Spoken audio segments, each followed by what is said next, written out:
Penjelasan ini bukan bermakna menambahi ayat-ayat Quran, bukan, tapi menjelaskan maksudnya. Jadi ayat ini disebutkan begini, dzalika Isa ibnu Maryam al-Batul. Itulah dia Isa putra Maryam sang perawan. Jadi Maryam itu disapa dengan sebutan al-Batul. Arti harfiahnya Maryam sang perawan. Kalau di Timur Tengah, di Mesir atau di Maroko, itu saya lihat tuh misalnya ada Kanisah Sayyidah Maryam Al-Batul. Tulisannya Arab, tapi kalau dibaca Kanisah Sayyidah Maryam Al-Batul, bangunannya ya mirip-mirip kayak begini, ada kubahnya. Kira-kira kalau sampean masuk ke situ bisa sholat.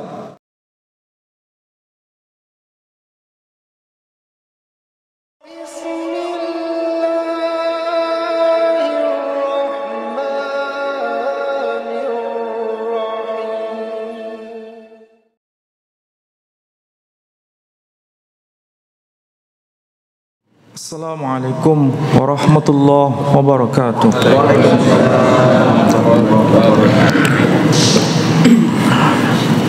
Alhamdulillahi rabbil alamin. Alhamdulillahilladzi arsala rasulahu bil huda wa dinil haqq liyudhhirahu 'alad dini kullih wa kafa billahi shahida. Ashhadu an la ilaha illallah wahdahu la syarika lah wa ashhadu anna Muhammadan abduhu wa rasuluh la nabiyya ba'dah. Qala Allah ta'ala fil Qur'anil Aziz, a'udzu billahi minasy syaithanir rajim. Bismillahirrahmanirrahim. Wassalamu alayya yawma wulidtu wa yawma amutu wa yawma ub'atsu hayya. Dzalika Isa ibnu Maryam قول الحق الذي فيه يمترون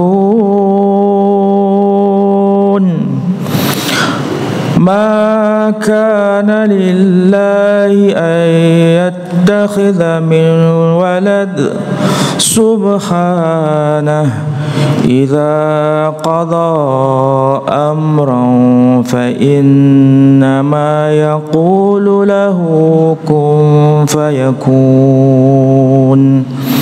Sadaqallahul azim. Bapak Ibu dan saudara-saudara sekalian, alhamdulillah pada waktu subuh ini kita bisa bersama-sama thalabul ilm. Mudah-mudahan kebersamaan kita semua mendapat maghfirah dan rahmah dari Allah Subhanahu wa taala. Bapak Ibu, saudara-saudara sekalian yang saya muliakan, pagi ini kita akan mencoba membahas, mengkaji ayat yang termaktub dalam surah Maryam. Surah Maryam ini surah yang sangat penting untuk kita renungkan bersama, karena satu-satunya surah di dalam Al-Quran dari 114 surah, mulai dari surah Al-Fatihah sampai surah An-Nas, yang mencantumkan nama perempuan sebagai judul dari satu surah, hanya surah Maryam. Kita bisa lihat ada beberapa nama laki-laki, nama seorang laki-laki yang menjadi nama surah dalam Quran. Di antaranya adalah surah Yunus, surah Yusuf, surah Ibrahim, surah Luqman, surah Nuh, dan surah Muhammad sallallahu alaihi wasallam, dan masih banyak yang lain. Kemudian Allah mencoba untuk memberikan pelajaran kepada kita.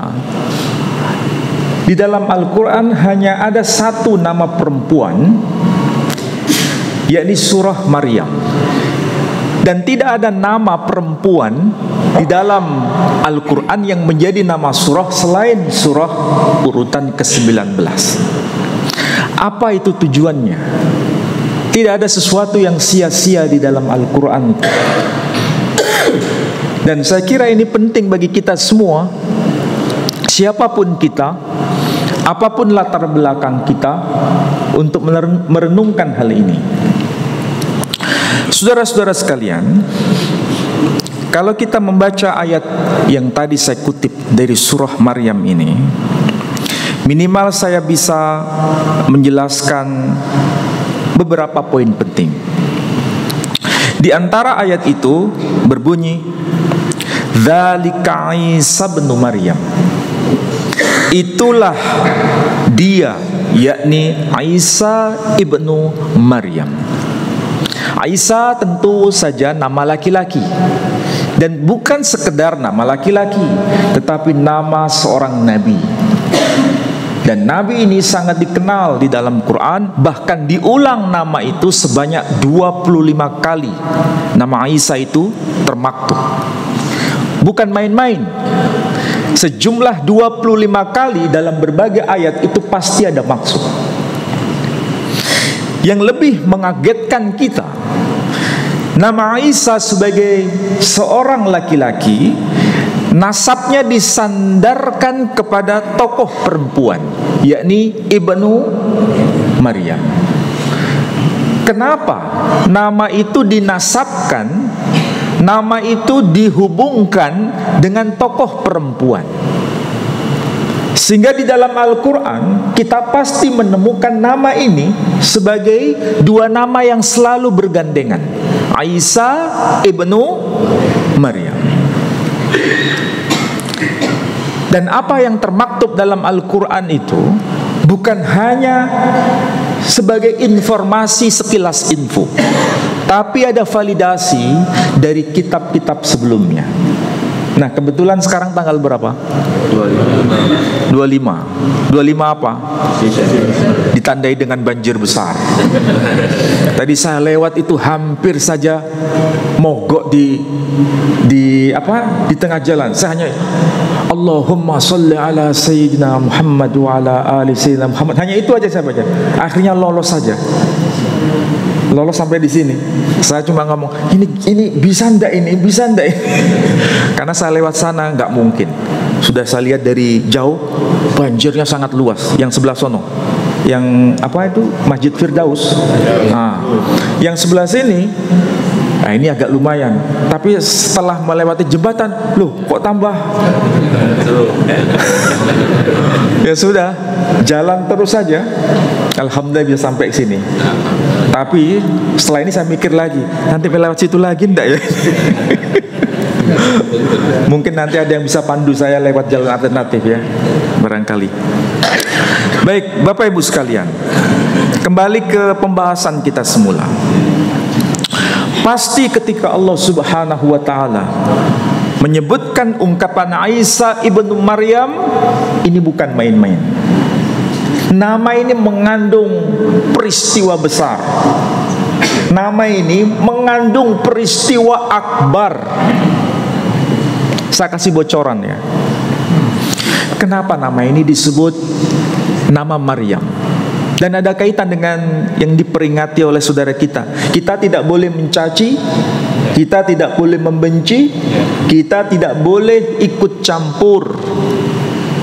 Kita harus toleransi. Artinya menghargai apapun keyakinan saudara kita, apapun itu. Tapi kita punya prinsip lakum dinukum waliyadin. Itu pesan Al-Quranul Karim. tidak boleh membenci, tidak boleh mencaci. Cuma kita punya kewajiban untuk berdakwah kepada siapapun sesuai dengan informasi Al-Quran. Mau diterima silakan, mau tidak diterima silakan. Yang penting prinsipnya lakum dinukum waliyadi.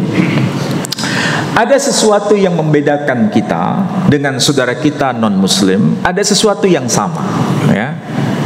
Kita bicara dari sesuatu yang sama dulu, ya. Karena yang sama itu menjadi awal untuk terjadinya silaturahim. Kalau sesuatu itu ada yang sama, ini memudahkan kita terjadinya dialog yang santun, dialog yang saling menghargai. Ketika terjadi perbedaan, ya biarkan perbedaan itu menjadi apa? Sampean kok terlalu menjadi apa?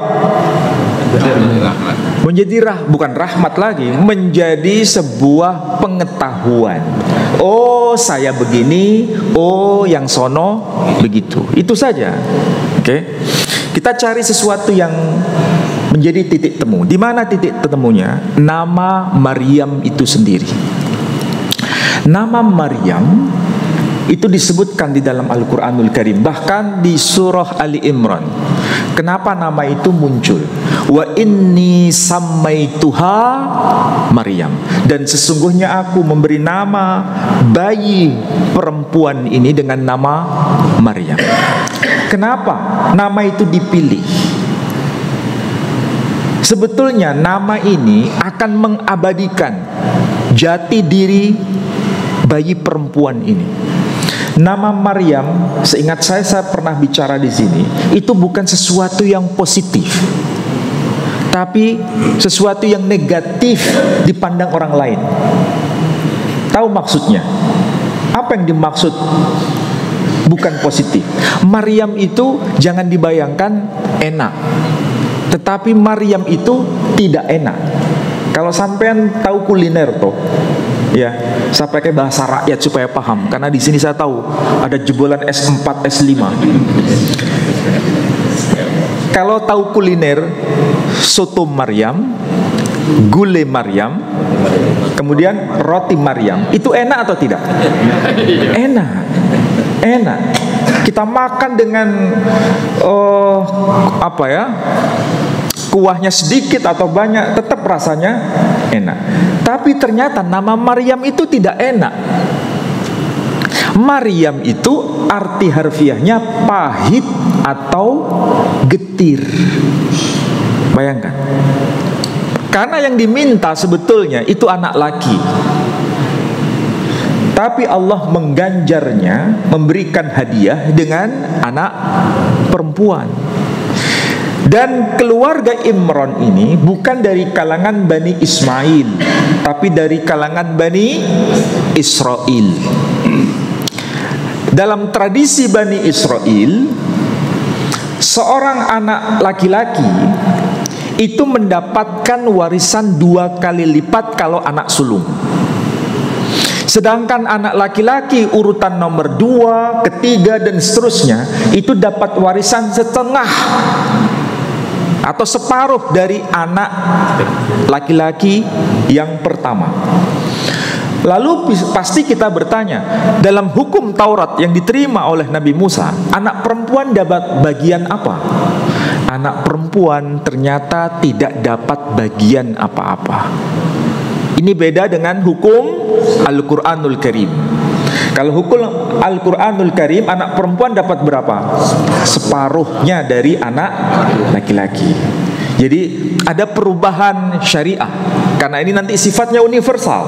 Sedangkan kalau Taurat sifatnya partikular, hanya untuk Bani Israel. Islam kita ini untuk semua umat, termasuk juga untuk Bani Israel. Jadi kalau ada Bani Israel, ada orang Yahudi, salah satu sahabat Nabi yang bernama Abdullah bin Salam, itu seorang rabi Yahudi. Rabi Yahudi itu bukan berarti orang Yahudi yang sudah rabi. Bukan. Kalau rabi dalam bahasa kita itu menikah. Tapi kalau rabi dalam istilah bahasa Ibrani itu ulama besar. Ya, rabai. Kalau kita menyebutnya ulama. Seorang rabi besar, ulama besar dalam agama Yahudi yang bernama Abdullah bin Salam. Kemudian dia sangat paham Taurat. Akhirnya dia mengucapkan asyhadu an la ilaha illallah wa asyhadu anna Muhammadan abduhu wa rasuluh, dan menjadi salah satu sahabat Nabi Muhammad sallallahu alaihi wasallam dari kalangan Bani Israel. Ketika dia tahu Taurat itu seperti itu dan hukum Islam seperti itu, maka dia naik derajat. Bahkan dia bisa bedakan, oh ternyata hukum Al-Quran lebih menghargai sosok perempuan. Artinya ada sesuatu yang berubah dalam hukum syariat Yahudi menjadi hukum syariat Islam ini. Nah, kembali pada istilah Maryam. Jadi karena sudah lahir bayi perempuan dan konsekuensi bayi perempuan pasti tidak dapat warisan, bukan berhenti di situ. Berarti semenjak dia dilahirkan sudah pahit, sudah getir. Ini terus berlanjut sampai beliau sang perempuan ini melahirkan. Tahu maksudnya? Ketika dia lahir, namanya sudah pahit, getir. Terus bertumbuh bayi perempuan ini sampai dewasa. Kemudian Allah memberikan ujian besar atas dirinya. Ujian besar itu dia dianggap sebagai wanita, maaf saya harus berkata, wanita pezina. Dianggap, ya, dianggap oleh kaumnya sebagai wanita yang tidak positif tapi negatif. Ini sebuah kegetiran yang terus berlanjut. Kira-kira ada tidak manusia perempuan yang bisa menerima takdir kayak begini? Bisa tidak? Kayaknya nggak ada yang kuat. Ini adalah ujian besar, ya, ujian besar. Nah, bagaimana perspektif Quran ketika menyebut Isa ibnu Maryam? Isa ini, Nabi Isa alaihissalam, salah satu di antara 25 nabi. Nabi yang urutan ke-24. Sedangkan Nabi kita Muhammad sallallahu alaihi wasallam urutan ke-25. Dan Isa alaihissalam dilahirkan tanpa seorang ayah, hanya melalui seorang ibu.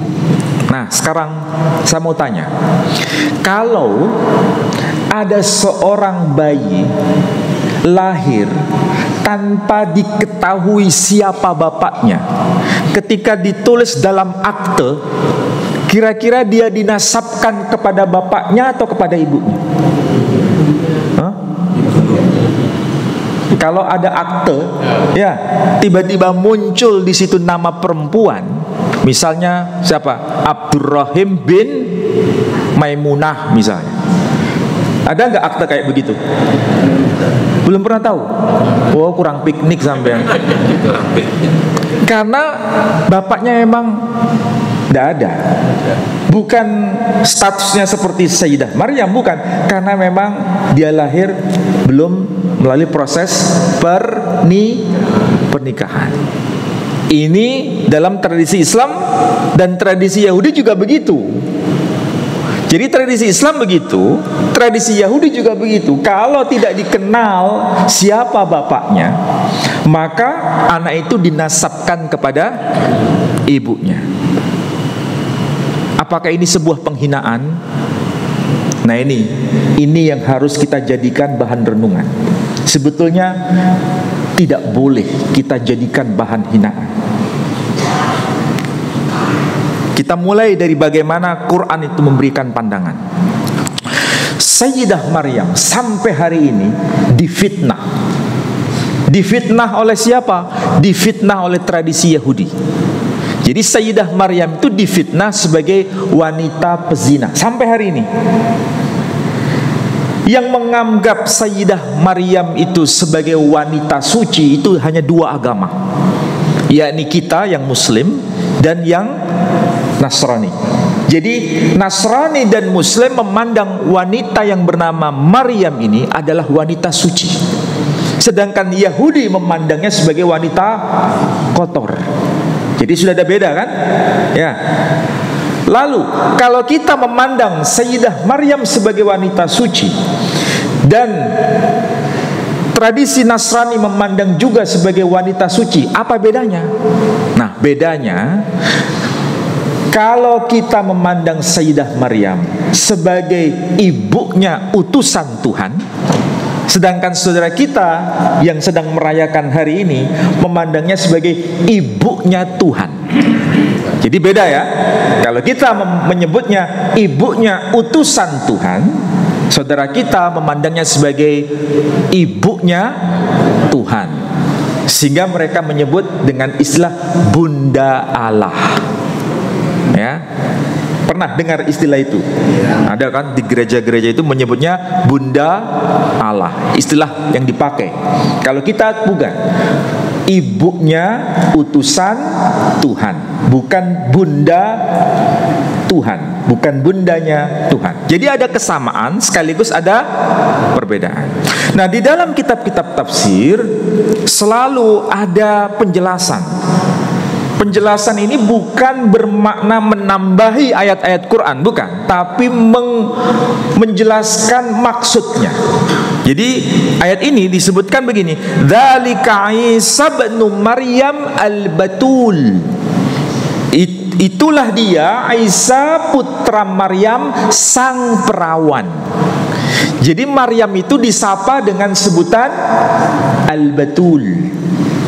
Arti harfiahnya Maryam sang perawan. Kalau di Timur Tengah, di Mesir atau di Maroko, itu saya lihat tuh misalnya ada Kanisah Sayyidah Maryam Al-Batul. Tulisannya Arab, tapi kalau dibaca Kanisah Sayyidah Maryam Al-Batul, bangunannya ya mirip-mirip kayak begini, ada kubahnya. Kira-kira kalau sampean masuk ke situ bisa sholat? Hah? Tulisannya Sayyidah Kanisah Sayyidah Maryam Al-Batul. Sampean datang ke situ bisa sholat? Hah? Ya nggak bisa. Kenapa? Kalau diterjemahkan kanisah itu bukan masjid, gereja. Jadi Kanisah Sayyidah Maryam, gereja Sayyidah Maryam Al-Batul. Kalau di sini sama dengan gereja Santa Perawan Maria. Ada kan di sini? Hanya yang satu bahasa Indonesia, yang satu pakai bahasa Arab. Itu bedanya. Makanya jangan terkesima dengan tulisan. Mentang-mentang tulisan Arab nyelonong aja kemasuk. Nah, nanti salah alamat ya. Meskipun tertulis Maryam. Oke. Jadi Maryam itu disapa dengan gelar istimewa Al-Batul atau Al-Adra. Arti harfiahnya sang perawan. Kenapa disebut sang perawan? Karena ketika beliau masih muda itu tidak mengenal laki-laki satupun. Allah kemudian punya rencana untuk kelahiran seorang manusia yang bernama Isa ibnu Maryam, karena dia menjadi nabi di kalangan Bani Israel. Nah, Sayyidah Maryam ini yang disapa dalam kitab tafsir dengan istilah sang perawan Al-Batul, ternyata ada kemiripan konsep, kemiripan sebutan dengan tradisi yang ada di Timur Tengah. Ini tulisannya tulisan Arab, tapi ini ada gambar. Ini gambar tradisi non-Muslim atau tradisi Islam? Non-Muslim kan? Tapi ada tulisan di sini. At-Tuhfatur Ruhiyyah fi Shalatil Fardiyah. Jadi kalau dibaca At-Tuhfatur Ruhiyyah fi Shalatil Fardiyah, ada kalau diterjemahkan salat fardu. Kalau kita salat fardu apa?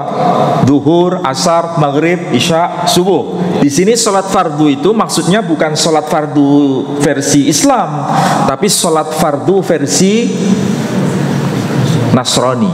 Tapi sholat di sini bukan gerakan seperti yang kita lakukan. Sholat itu artinya doa saja, doa yang disarankan. Ini kumpulan doa-doa ini dalam ibadatnya. Dan ini kalau dibaca mirip dengan bahasa Arab sebetulnya. Ya saya ambilkan contoh saja. Saya ambilkan contoh. Apakah betul di sini dibaca atau disebut dengan nama Maryam? Ini tulisannya kayak begini ya. Mirip nggak dengan tulisan Arab ini? Hah? Mirip kan? Ya, mirip. Ini kalau dibaca ada sesuatu yang menarik karena ada istilah-istilah yang mirip dengan istilah bahasa Arab. Sebelum saya bahas, saya kasih contoh. Kalau kita dalam bahasa Arab menyebut as-shalah, dalam bahasa yang di sini tidak disebut as-shalah tapi slotah. Ya. Kalau kita menyebut surah dalam bahasa yang termaktub di sini disebut surta. Kalau kita menyebut kitabun, mereka menyebut ketabah. Ya kan? Nah, berarti ada kemiripan ya. Nah, ini adalah bahasa yang dipakai oleh Sayyidah Maryam, bahasa yang dipakai oleh Isa ibnu Maryam. Bahasanya bahasa Suryani namanya. Nah, di sini ada ungkapan-ungkapan doa. Misalnya disebut dengan istilah begini. Min ruha kadisha. Kira-kira kalau Arabnya apa? Min ruhil kudus, ya kan? Di sini disebut min ruha kadisha. Wa min Maryam betulta. Nah, disebut min ruha kadisha dari Ruhul Kudus, kemudian wa min Maryam betulta, dan dari Maryam sang perawan. Jadi istilah betulta itu bahasa Suryani, dalam bahasa Islam menyebut al-batul. Arti harfiahnya apa? Sang perawan. Jadi memang ada pengakuan Sayyidah Maryam itu perawan. Perawan berarti dia melahirkan itu tanpa sebab laki-laki. Itulah sebabnya dia disebut sebagai wanita suci. Suci karena tidak pernah bersentuh dengan laki-laki. Tapi bayangkan ya, kita masuk dalam lorong waktu, seakan-akan kita hadir pada masa beliau hidup. Kira-kira ya, bayangkan kita seakan-akan hidup pada masa itu. Ketika bertemu dengan Sayyidah Maryam, kita berada pada posisi mereka yang percaya bahwa Maryam itu sang perawan, atau percaya bahwa Maryam itu melakukan hubungan yang tidak wajar. Kira-kira kita berada di pihak mana? Hah?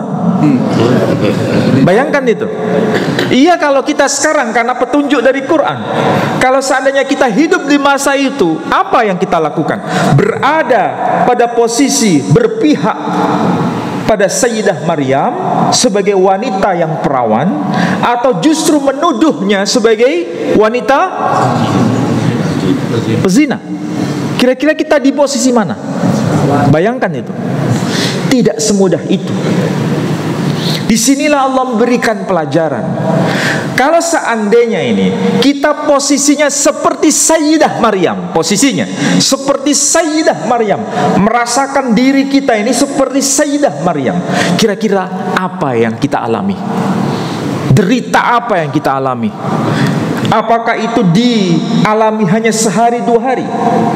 Apakah itu hanya dialami sekian bulan, atau justru bertahun-tahun dalam seluruh hidupnya? Apa yang kita bayangkan? Pasti kita akan merasakan penderitaan seumur hidup. Karena apa? Kesana dituduh berzina, kesini dituduh berzina, sampai anaknya usia remaja pun alamat tuduhan itu berhenti atau tidak? Tidak berhenti. Bayangkan. Itulah sebabnya Allah mengabadikan tokoh perempuan itu di dalam Al-Quran, supaya jadi pelajaran bagi kita. Penderitaan seperti ini adalah penderitaan yang harus jadi teladan bagi kita. Oke? Nah, sekarang kita harus tahu bahwa nama Maryam seperti itu. Sedangkan Sayyidina Isa Al-Masih itu adalah nabi yang terakhir dari kalangan Bani Israel. Bukan nabi yang terakhir dari seluruh para nabi, ya, tapi nabi yang terakhir dari kalangan Bani Israel. Kenapa Allah punya rancangan seperti itu? Kenapa? Karena sebelumnya sudah terjadi.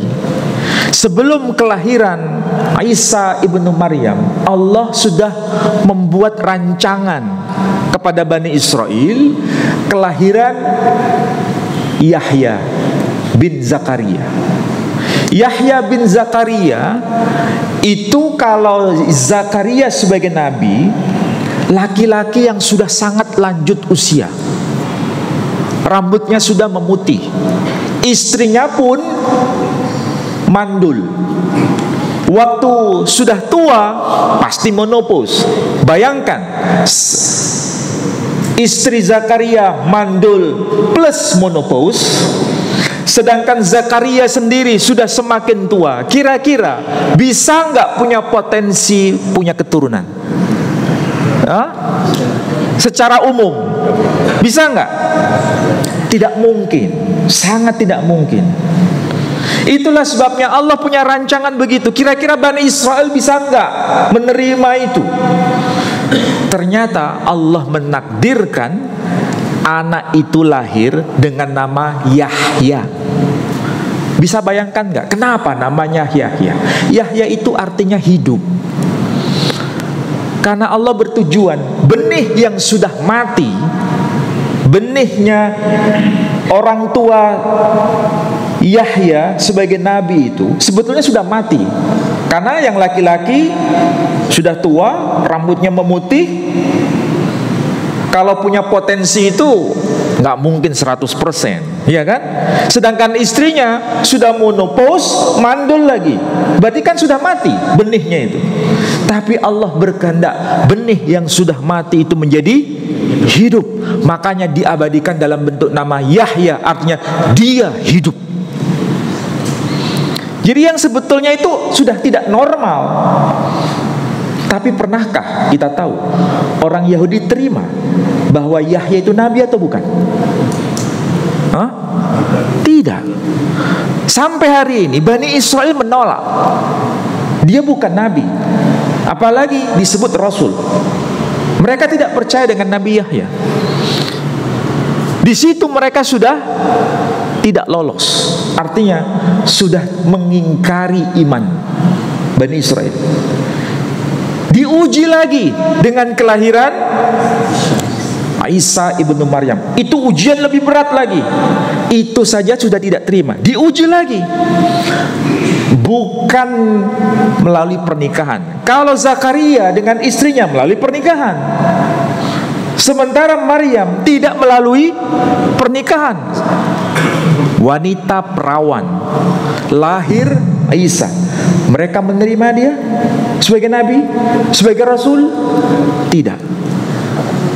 Bayangkan, dua nabi yang ditolak, padahal sama-sama Bani Israel. Sekarang nabi dipindahkan kepada Bani Ismail. Nabi kita Muhammad sallallahu alaihi wasallam, mereka menerima atau tidak? Tidak menerima. Berarti ini bangsa apa ini? Bangsa yang sangat ngeyel kalau di kalangan epilegi ini. Bangsa yang sangat ngeyel sampai hari ini, ngeyel, sulit menerima. Kalaupun ada yang menerima, itu bisa dihitung dengan jari. Makanya kita belajar, jangan jadi bangsa yang bandel.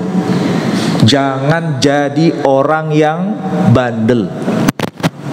Lihat mereka sampai hari ini. Dan pelajaran yang kedua, kita harus menghargai wanita ini. Saya tidak perlu membahas mengenai Natalnya, ya. karena memang tidak perlu kita ikut campur. Kita mencoba untuk memahami bagaimana sosok perempuan ini. Kenapa Allah menggandengkannya dengan istilah Ibnu Maryam? Pasti ada maksud. Nah, pelajarannya sederhana.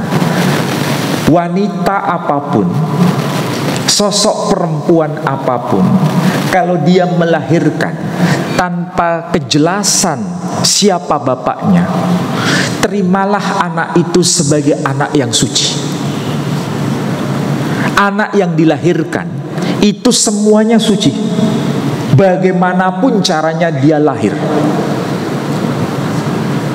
Tapi apa yang terjadi di kalangan kita?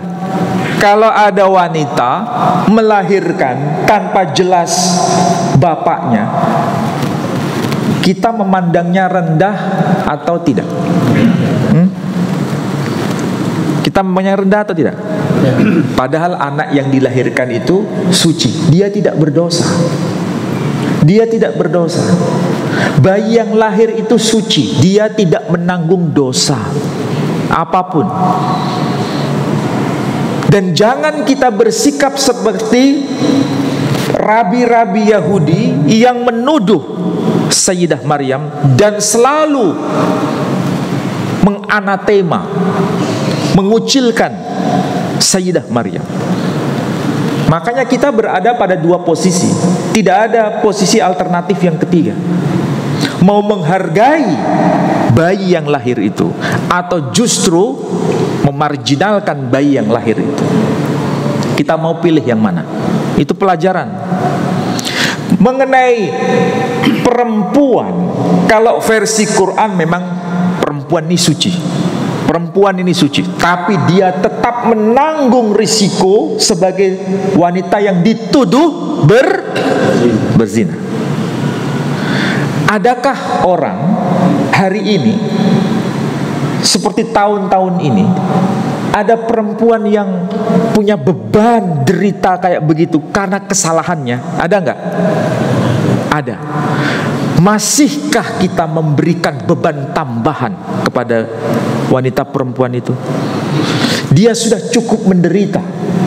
Wanita perempuan itu yang sudah melakukan kesalahan, dia tahu itu kesalahan, dia tahu itu sebuah dosa, dan dia tahu itu dosa besar. Ketika dia bertaubat kepada Tuhannya, apakah image itu, perbuatan negatif yang dia lakukan itu terbayang terus dalam kehidupannya? Iya. Orang yang melakukan dosa besar, perzinahan misalnya, dia akan terus ingat. Meskipun dia meminta ampunan kepada Allah Subhanahu wa ta'ala, ingatan dosa itu masih terngiang-ngiang. Apakah kita masih tambah tuduhan? Bukan hanya tuduhan, memang faktanya begitu, tapi dengan bahasa yang kasar kepada wanita perempuan itu. Apakah itu bukan semakin menambah dia menderita? Bukan berarti saya melegalkan perzinahan itu boleh, bukan. Berzina itu tidak boleh. Tapi orang yang berzina dan dia sudah memohon ampunan kepada Allah, masihkah kita memberikan gelaran itu kepadanya seumur hidupnya? Janganlah itu kita lakukan. Dan itulah sebabnya sampai Allah memberikan contoh di sini dengan wanita perempuan itu. Bisa jadi entah tetangga kita, saudara kita, baik saudara dekat maupun saudara jauh, pernah punya kasus seperti ini. Janganlah kita tambah beban itu. Biarlah itu menjadi peristiwa yang telah terjadi dan cukup kita melupakannya dan tidak perlu menambah beban kepadanya. Cukuplah dia saja yang mengenangnya, dan itu sebagai pelajaran hidup bagi mereka. Makanya hidup ini sebetulnya mudah. Jangan terlalu memvonis orang tanpa reserve. Lebih baik mantan preman daripada mantan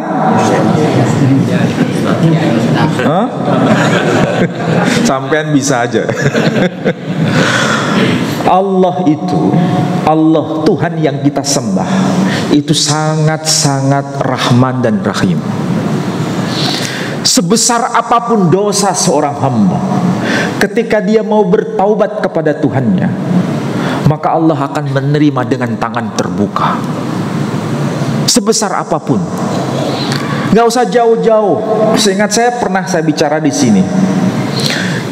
Allah kenapa memberi gelaran dengan sebutan iblis kepada hambanya yang tidak mau sujud kepada Adam?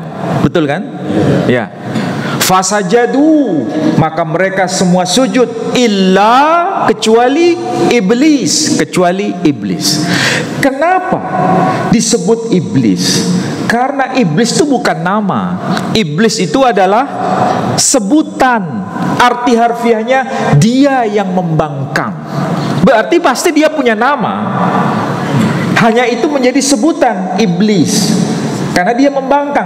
Dan membangkang itu bukan sebuah perkataan, bukan sebuah nama, tapi itu merupakan tindakan. Kalau tindakan itu perbuatan. Jadi perbuatan membangkang. Jadi dia mau membangkang atau tidak membangkang itu pilihan. Betul tidak? Ya. Ini dasarnya. Tapi karena itu dosa bagi dirinya, tidak mau taat kepada Tuhannya hanya karena persoalan sujud, Allah cukup memberi gelaran apa? Iblis. Tidak berlebih-lebihan. Disebut iblis karena dosa untuk dirinya sendiri. Tapi kalau sang makhluk ini, dia tahu itu dosa, ya, dan dia tidak bertobat dengan perbuatan dosa itu, bahkan mempengaruhi yang lain untuk supaya bisa berbuat dosa sama seperti dirinya, mencari partner, mencari mitra, ibaratnya korupsinya bukan korupsi pribadi tapi korupsi berjamaah, barulah Allah berkata fa'azallahumas syaitan. Maka keduanya telah digelincirkan oleh asyaitan. Ini pelajaran juga bagi kita. Allah tidak pernah berbuat zalim. Kalau dosa itu untuk dirinya, cukup Allah berkata iblis. Jadi kalau ada yang berdosa itu dosanya satu, maka sebutannya iblis. Kalau dosanya lebih dari satu, udah cari partner, baru Allah menyapanya dengan sebutan syaitan. Berarti Allah itu zalim atau tidak zalim? Tidak zalim. Kalau kita beda. Orang bersalah kepada kita satu, balasannya 1 atau 10? Orang bersalah kepada kita 10, balasannya 10 atau 100? Jadi karakter kita ini karakter sampan sendiri yang kalau kita melihat yang kita sembah saja begitu, kita harus meneladani itu. Kalau orang itu bersalah 1, ya harus 1, jangan dibalas 10. Allah itu tidak zalim. Tidak zalim.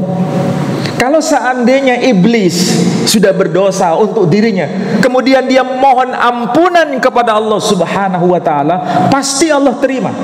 Tapi masalahnya, dia tidak mau bertaubat sampai hari ini. Sampai hari ini dia tidak bertobat. Dia tidak mau mengakui kesalahan itu. Beda dengan Adam. Adam tahu dia telah melakukan kekeliruan. Dia tahu berbuat zalim atas dirinya sendiri. Dia tidak mencari partner. Sudah tahu dia salah, sudah tahu dia telah berbuat dosa, terburu-buru dia mohon ampunan kepada Allah Subhanahu wa ta'ala. Allah terima atau tolak?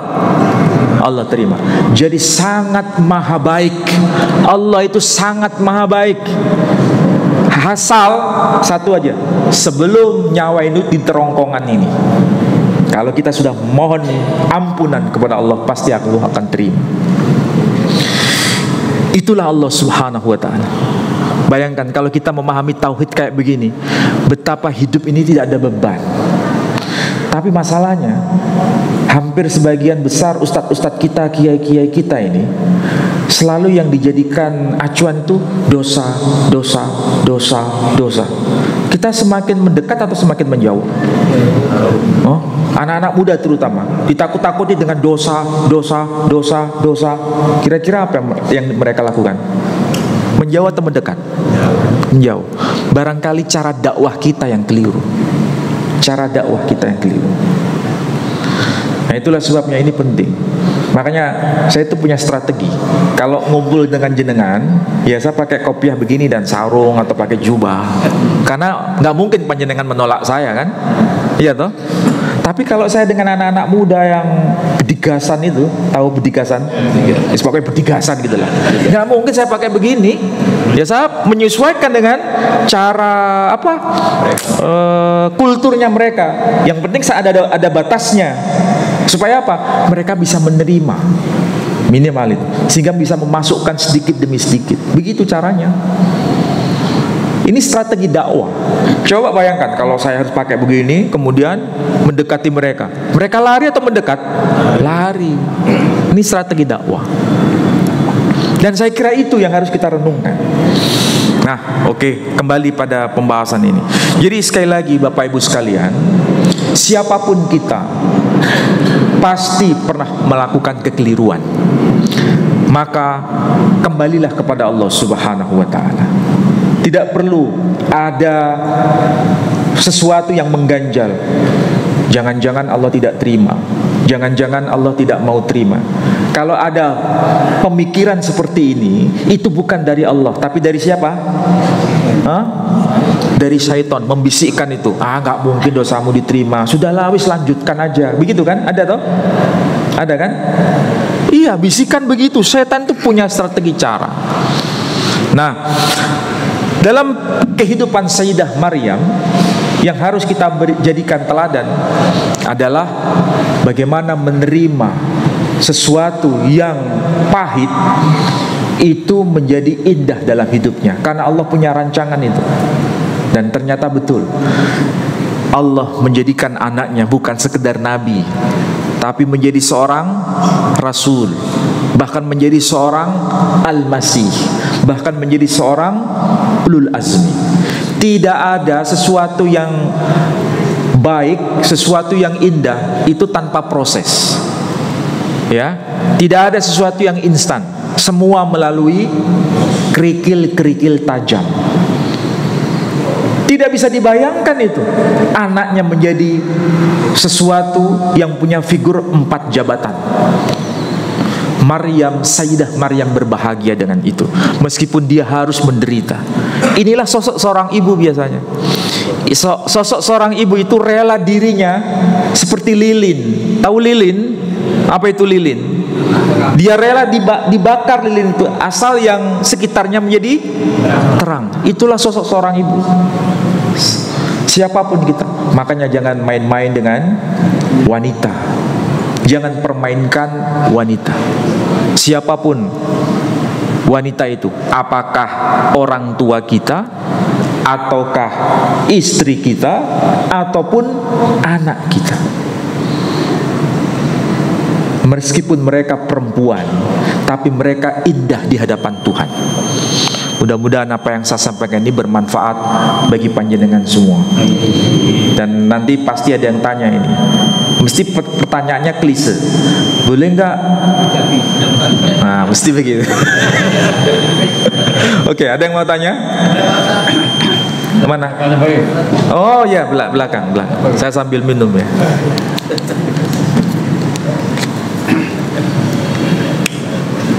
Ya, monggo silakan.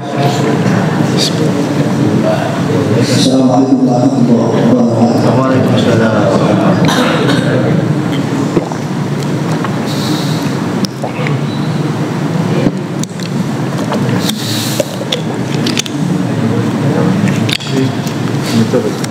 Ini mau tanya Pak Ustaz tentang kisah Al-Masih. Itu di Bible itu apakah ada larangan-larangan itu Pak Ustaz? Dan di Rasulullah ini kan mesti ada dalil. Jadi yang mau saya tanyakan di Bible itu apakah ada dalil? Sekarang ini kan harus ada dalil kalau menjawab pertanyaan. Sekian, terima kasih.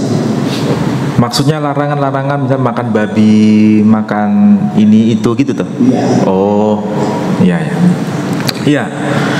Jadi kalau kita lihat Al-Quran dan sekaligus melihat kitab saudara kita yang non-Muslim itu, ada sesuatu yang sama, ada sesuatu yang beda.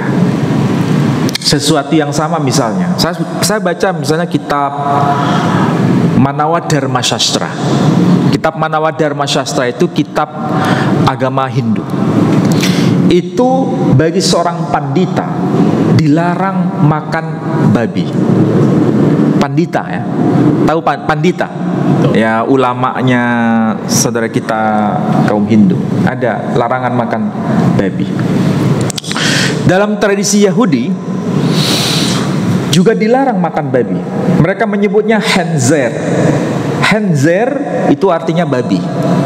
Jadi orang Yahudi sampai sekarang itu tidak makan babi. Saudara kita kaum Nasrani menerima kitab perjanjian lama, termasuk kitab Taurat itu, yang ada sebutan henzer, tidak boleh dimakan. Tapi karena mereka ini menjadi seorang Kristen yang kemudian menerima kitab perjanjian baru, menganggapnya hukum Taurat sudah tidak berlaku lagi. Karena hukum Taurat tidak berlaku lagi, berarti apa? Dibolehkan makan babi. Jadi karena punya pemahaman begitu, ya kita tidak bisa memaksa. Tapi yang jelas ada sesuatu yang menarik di sini. Alkitab yang terjemahan tahun 60-an itu tertulis jangan engkau makan babi. Terjemahan yang paling lama tahun 60-an. Saya punya koleksi yang tahun 60-an tuh. Bahkan tahun 40-an saya punya. Tapi yang edisi yang sekarang, edisi tahun berapa ini? Tahun 2024. Itu tertulis jangan makan babi hutan. Kalau jangan makan babi, berarti jenis mau babi piaraan, mau babi hutan, mau babi kampung, pokoknya babi nggak dimakan. Tapi yang sekarang jangan makan babi hutan, berarti babi hutan nggak dimakan. Tapi kalau babi kampung itu jadinya. Makanya ini problem ya, problem. Tapi ya saya tidak boleh menghakimi, biarkan itu menjadi urusan saudara kita non muslim. Jadi ada sebetulnya larangan-larangan itu. Kalau di Islam kan menyebut khinzir. Nah, ada kemiripan kan?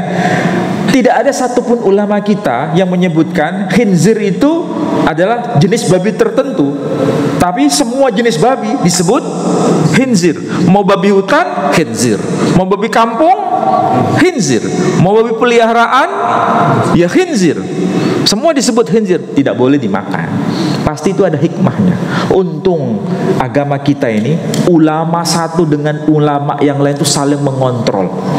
Jadi ketika ada yang aneh-aneh langsung diperingatkan, sehingga tidak terjadi friksi-friksi.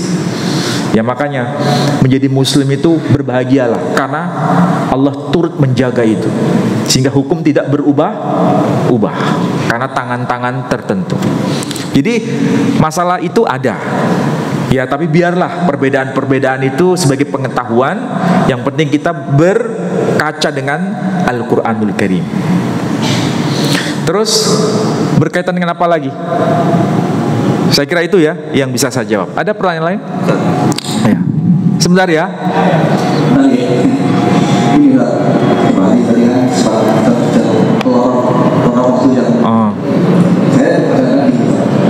Saat itu kan banyak unsur datang diturunkan di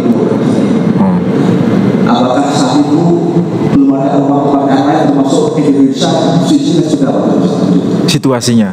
Apakah saat itu ada tempat yang lain, maksudnya negara-negara lain itu ya, termasuk Indonesia saat itu apa sudah ada? Kalau kita lihat prinsip Al-Quranul Karim, ada ayat yang sifatnya umum. Walikulli qaumin had. Setiap umat itu ada yang memberikan peringatan. Para ulama tafsir ketika menyebut had itu orang yang memberikan hidayah. Had itu yang memberikan hidayah. Orang yang memberikan hidayah itu disebut hadi. Dan itu maksudnya adalah para nabi. Itu semua ulama clear menyebutkan itu. Intinya setiap ummah dimanapun belahan bumi ini pasti ada nabinya.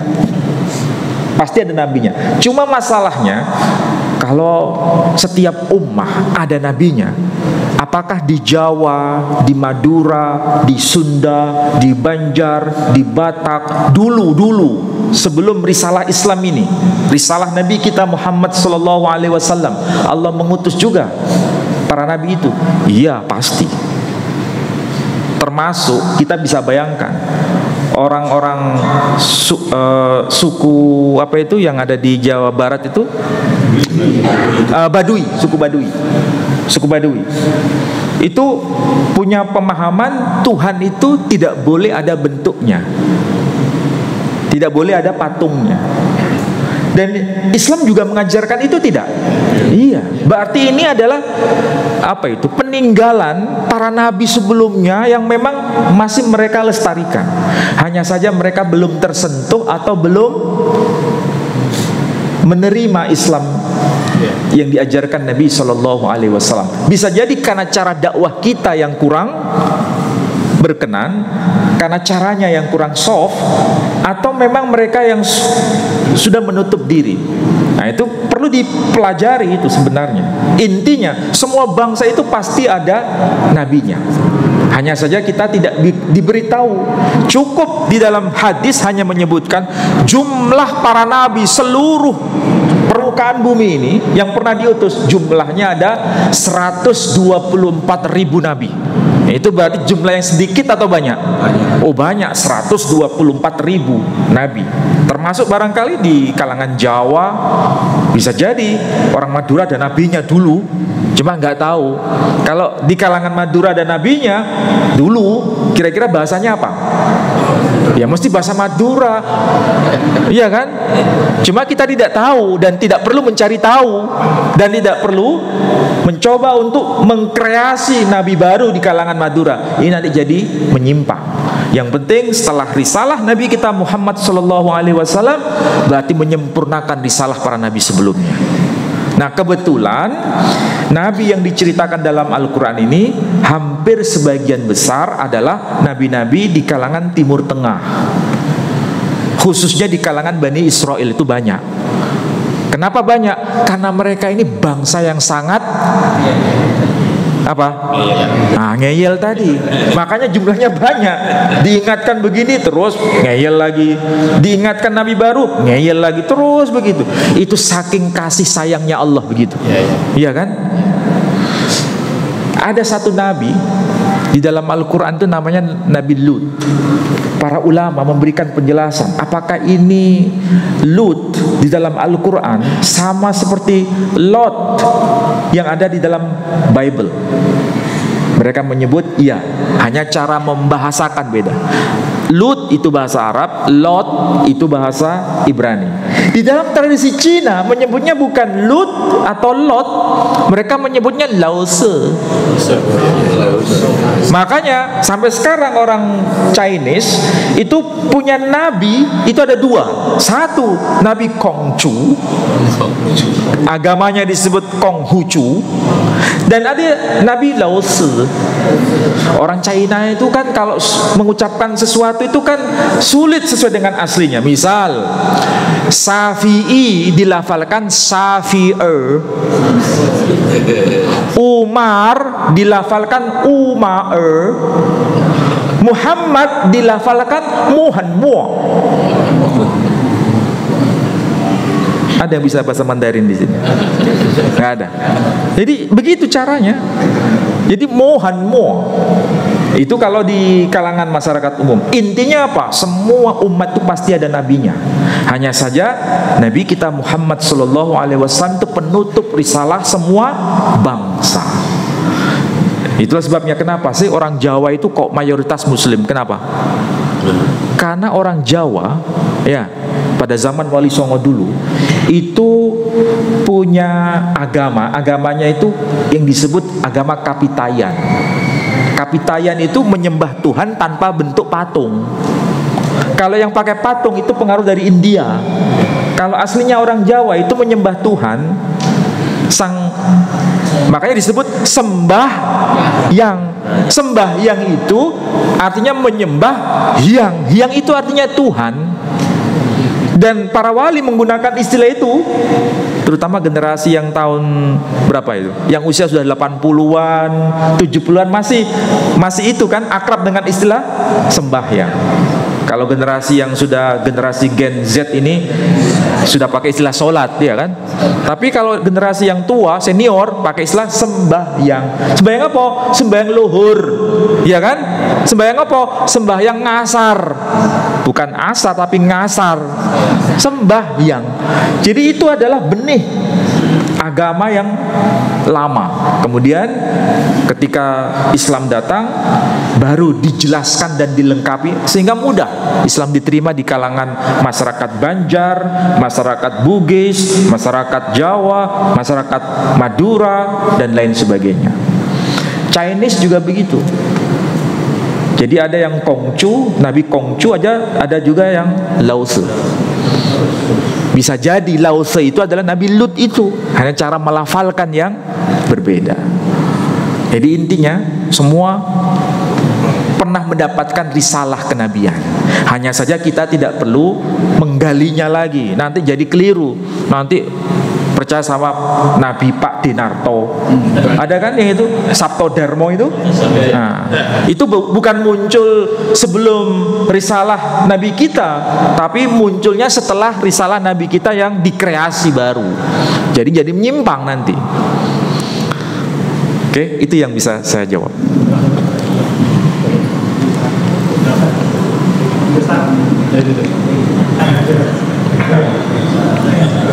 Dan saya Ustaz, tadi Ustaz menyebutkan nama Abdullah bin Sabah, satu sahabat Rasul.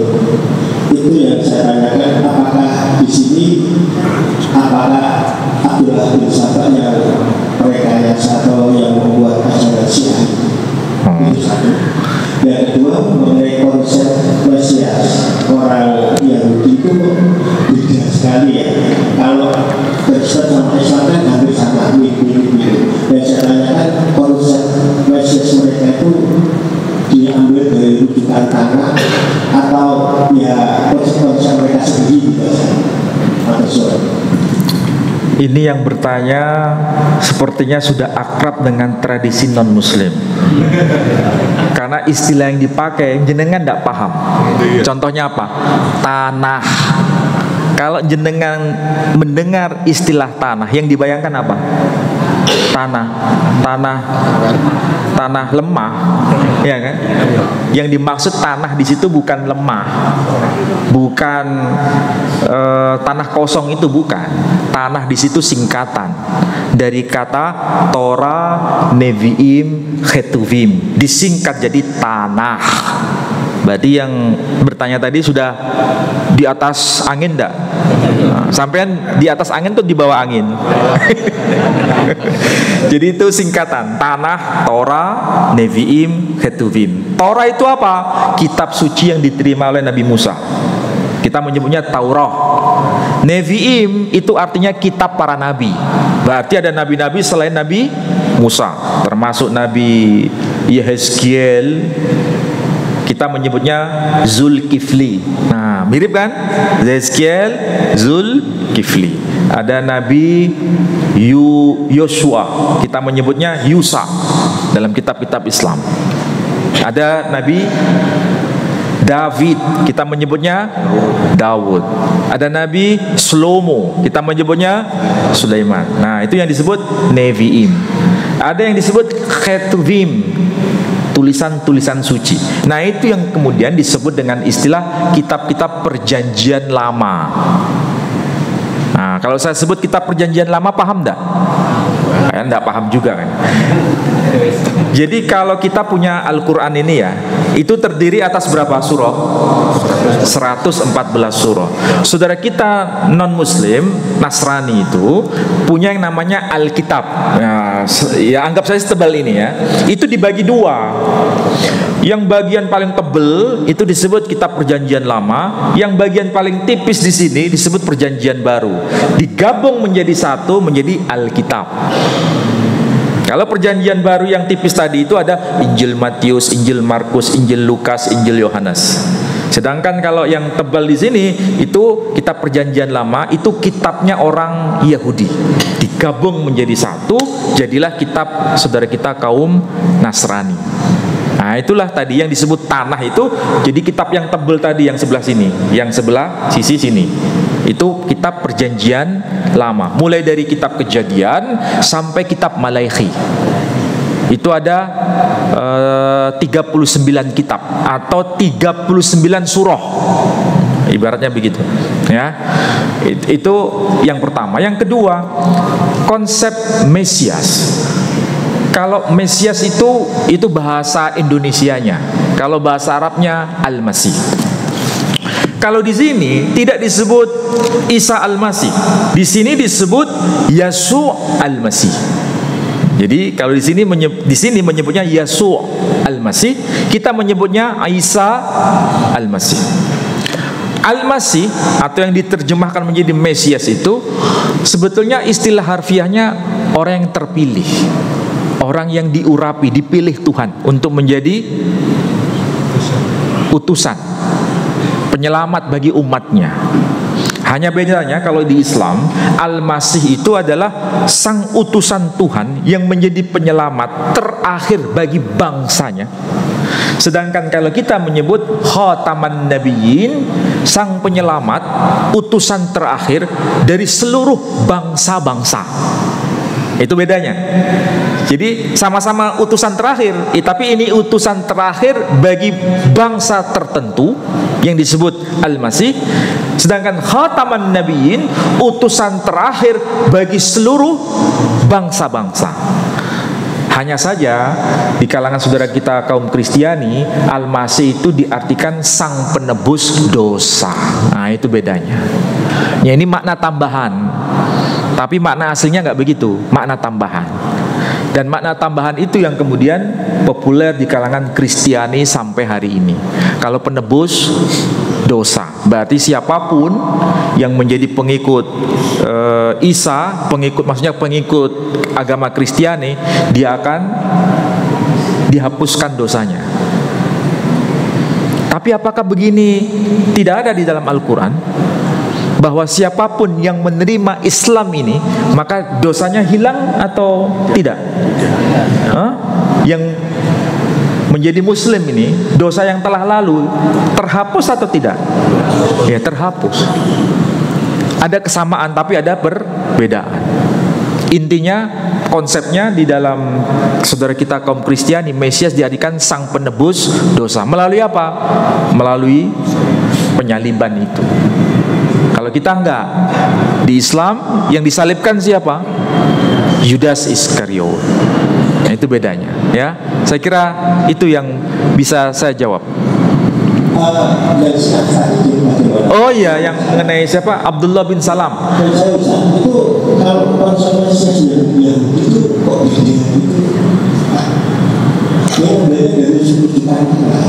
Kalau konsep Mesiasnya Islam, Al-Masihnya Islam dengan Al-Masihnya Yahudi itu sama, yang menyelamatkan bangsanya.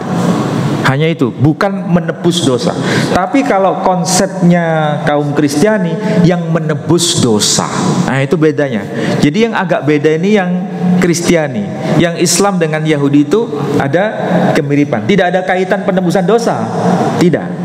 Tapi kalau yang Kristiani ada kaitan penebusan dosa. Bedanya di situ. Bukan yang nantinya membangun bait suci konsekuensinya Betul. Jadi karena orang Yahudi itu tidak menerima Isa Al-Masih ini, maka dia menunggu Al-Masih yang lain yang nanti akan membangun bait suci yang ketiga di Yerusalem. Tapi tidak ada kaitan dengan penebusan dosa, nggak ada kaitan. Yang saya bicarakan tadi masalah penebusan dosa dan bukan penebusan dosa. Tapi intinya dia datang untuk menyelamatkan umatnya, itu aja intinya. Yahudi dengan kita itu sama. Dalam hal apa? Menyelamatkan bangsanya. Hanya saja orang Yahudi tidak menerima Isa Al-Masih karena pertama dianggap sebagai anak zina, kedua dianggap sebagai tukang sihir. Sampai hari ini tuduhan itu masih ada dan tercantum dalam kitab Talmud. Jadi kalau kita menyebutnya mukjizat, mereka menyebutnya sihir. Kita menyebutnya anak seorang perawan, mereka menyebutnya anak. Begitu. Jadi intinya ada kesamaan, tapi sekaligus ada perbedaan. Sedangkan Abdullah bin Salam itu bukan Abdullah ibn Saba, beda ya. Kalau Abdullah bin Salam itu sahabat Nabi, bahkan hadisnya tercantum dalam kitab Sahih Bukhari. Hadisnya itu adalah rabi Yahudi yang kemudian menjadi mu'allaf dan menjadi salah satu sahabat Nabi kita Muhammad sallallahu alaihi wasallam. Awalnya menjadi rujukan para ulama-ulama Yahudi yang lebih junior, tapi ketika dia menjadi Muslim, maka mereka menolak dia bagian dari tradisi Yahudi dan tidak diterima. Tapi menjadi sahabat Nabi Shallallahu Alaihi Wasallam. Kalau Abdullah bin Saba, yaitu tadi yang diceritakan. Jadi beda Abdullah bin Salam dengan Abdullah bin Saba. Saya kira demikian. Mudah-mudahan apa yang saya sampaikan bermanfaat. Poinnya, jangan memandang rendah orang lain, sekalipun mereka telah melakukan dosa. Jangan tambah beban kepada mereka. Jadikan itu menjadi cermin hidup kita. Saya kira demikian. Saya tutup dengan doa penutup majelis. Subhanakallahumma wa bihamdika asyhadu an la ilaha illa anta astaghfiruka wa atubu ilaik. Wassalamualaikum warahmatullahi wabarakatuh.